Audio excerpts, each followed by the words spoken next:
September of 2019 hits, and Mario Kart Tour is live. Having a personal Mario Kart game on your mobile device was revolutionary, and broke the internet that very day. But there was one prominent problem. People couldn't play with their friends like they imagined to from the start. Additionally, the controls were terrible when this game first launched, with minimal options to steer and stale gameplay, as it is an auto racer. Despite these issues, people remained patient, as Nintendo was marketing this game like crazy on their social media accounts, keeping players hooked and announcing exclusive information about upcoming content. I vividly remember the first 2 weeks of the first tour, Nintendo announced that the Kooplings would be coming to the next tour, so naturally I was drawn into the game and stuck around for my beloved Ludwig to debut. This strata there stuck around until the very end, and always kept players on their feet and talking. Fast forwarding a bit, new tours kept coming in with new retro tracks, characters, and even outfits to unlock. But the ability to play with friends via multiplayer was still MIA. Players eventually started to drop off within a month, and the game started to get trashed on by many media sources. Though many of the articles were factual, it was really sad to see the game at this state. January 23rd of 2020 hit, and Nintendo launched a multiplayer test for all players. Yeah, we were 4 months into the game, and this was the only thing we got to multiplayer. I guess it's better than nothing, right? Surely after this test, Nintendo would officially launch it, right? Well, unfortunately, that was not the case at all. Multiplayer wasn't fully launched in Mario Kart Tour until March 8th of 2020. Yeah, 6 months after the game's initial launch. At this point, more than half of the player base seemed to have dropped off, and the trending headlines that this game made officially died down, which is destined to happen for every game, but still, very sad to see. Now, before we fast forward to Mario Kart Tour's climax and huge drop, I've been avoiding talking about something. Can you guess what that is? Yeah, it's the gacha pipes. Oh man, I always love those things. Yeah, they were definitely fun, but including them in a game targeted towards children was questionable. So what? Tell the parents to delete the app. Let us have fun, for crying out loud. Man, you really don't see the underlying issue here, do you? The gacha loot boxes were a big problem from the start of the game, but it wasn't a big shocker that Nintendo incorporated them into their biggest franchise, let alone a mobile game. I mean, Nintendo's highest grossing mobile game ever is Fire Emblem Heroes, which is also a gacha game, but it doesn't get as much slack because this game isn't really catered towards children. In the early days, to get new characters or costume alts, you'd have to spend rubies. At the time, rubies were scarce, and there was barely any way to get enough rubies to drain a pipe unless you saved for months, which resulted in you missing out on very valuable characters. Or, of course, unless you whipped out your wallet. Let's talk about some deals in this game. So the best deal, of course, is the Gold Pass. For $5 a month, you got a total of 50 rubies, high ends, and an unlocked 200cc. I'd say the system is fair due to the value you get from it, but the other route to obtain rubies was through packs. Oh gosh, these were horrendous. For $20, you would get 45 rubies, which equal to 10 pipe fires out of 100, meaning that the $20 you spent could have got you absolutely nothing. There was also a second deal for $40 in which you got 90 rubies. And to be fair, when you did purchase these so-called packs, you did get drivers, carts, and gliders, which is pretty neat. But in reality, they were almost always bought just for the rubies. Trust me, I'm guilty of this, as I've spent hundreds, you guys, hundreds on this game.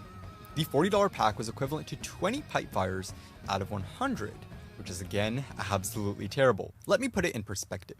So, if you started at 0 rubies and really wanted Party Time Pauline in 2019, you would have to spend approximately $200 in the worst case scenario.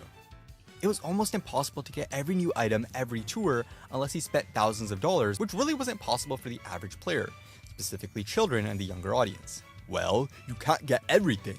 This game teaches discipline and willpower. You, are you dumb? Anyways, we get the point, right? The gacha pipes in the early days were quite terrible, but so were these paid packs. Back in 2020, Nintendo started to paywall new characters. Yes, the only way you could obtain them was by spending 20 to 40 bucks. This included Ice Mario, Gold Drybones, and Black Yoshi. Luckily though, they did stop paywalling characters around August of 2020. New characters, that is. But the carts and gliders remained paywalled until 2023. More on that later.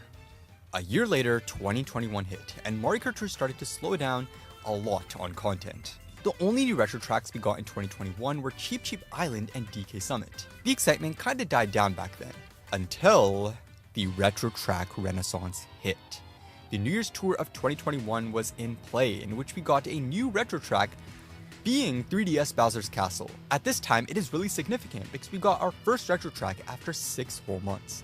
But guess what? 2 weeks right after, we got 3DS Warrior Shipyard. From there, retro tracks started pouring in out of thin air.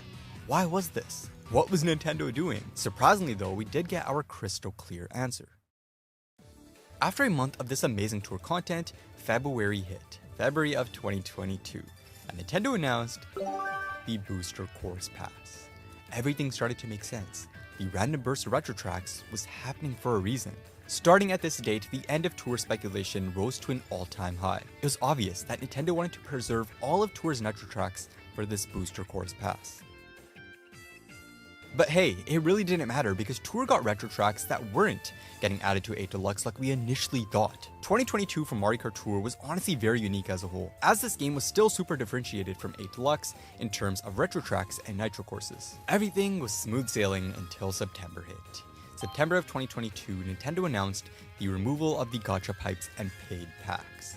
Wait a minute, weren't those the two big issues he touched on earlier? They were indeed, Jet.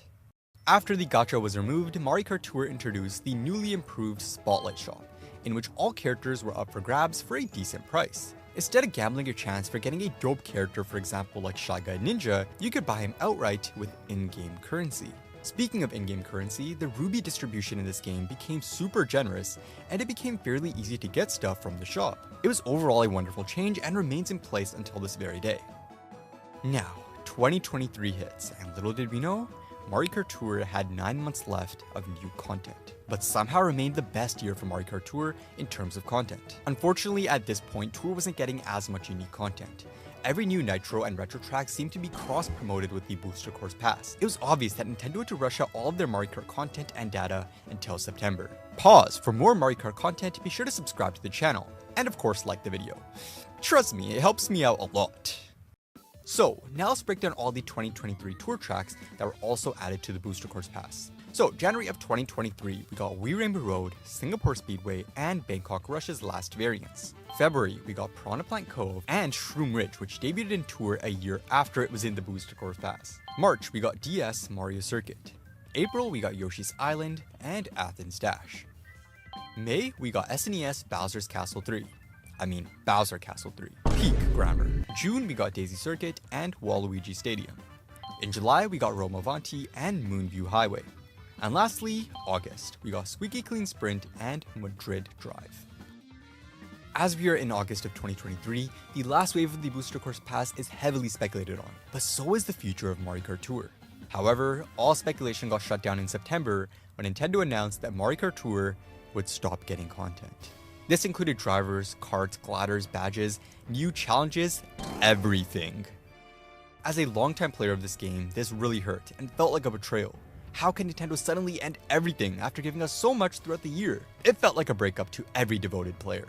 But as usual, the amazing Tour community had hope that Nintendo could still make this game interesting despite no new content. Tour themes could be remade and new ones could flourish with older content. But this was not the case.